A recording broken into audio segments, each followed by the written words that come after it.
ನಿಮ್ಮ ಹೃದಯವನ್ನ ಆರೋಗ್ಯವಾಗಿಡಲು ಜೀವನದ 8 ಅಗತ್ಯತೆಗಳು ನಿಮಗೆ ಗೊತ್ತಾ?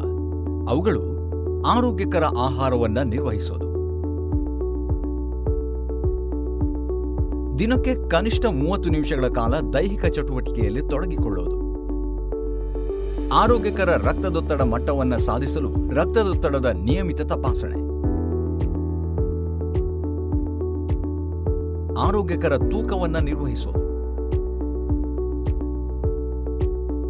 ಆರೋಗ್ಯಕರ ರಕ್ತದ ಲಿಪಿಡ್ ಮಟ್ಟವನ್ನು ಸಾಧಿಸಲು ರಕ್ತದ ಲಿಪಿಡ್ಗಳ ನಿಯಮಿತ ತಪಾಸಣೆ, ಆರೋಗ್ಯಕರ ರಕ್ತದಲ್ಲಿನ ಸಕ್ಕರೆ ಮಟ್ಟವನ್ನು ಸಾಧಿಸಲು ರಕ್ತದ ಸಕ್ಕರೆಯ ನಿಯಮಿತ ತಪಾಸಣೆ, ಧೂಮಪಾನ ನಿಲ್ಲಿಸುವುದು ಮತ್ತು ಇತರ ನಿಕೋಟಿನ್ ಪದಾರ್ಥಗಳನ್ನು ತಪ್ಪಿಸುವುದು, ಸುಮಾರು 7 ರಿಂದ 8 ಗಂಟೆಗಳಷ್ಟು ಉತ್ತಮ ಗುಣಮಟ್ಟದ ನಿದ್ರೆ, ಆರೋಗ್ಯಕರ ನಿದ್ರೆ. ಆರೋಗ್ಯಕರ ಹೃದಯವನ್ನು ಹೊಂದಲು ಮೇಲಿನ 8 ಅಗತ್ಯತೆಗಳ ಬಗ್ಗೆ ನೀವು ಗಮನ ಹರಿಸ್ತೀರಿ ಅಂತ ಖಚಿತಪಡಿಸಿಕೊಳ್ಳಿ. ಧನ್ಯವಾದ. ನಿಮ್ಮ ಹೃದಯವನ್ನು ಆರೋಗ್ಯವಾಗಿಡಲು ಹೆಚ್ಚಿನ ಅಪ್ಡೇಟ್ಗಳಿಗಾಗಿ ಟ್ಯೂನ್ ಮಾಡಿ.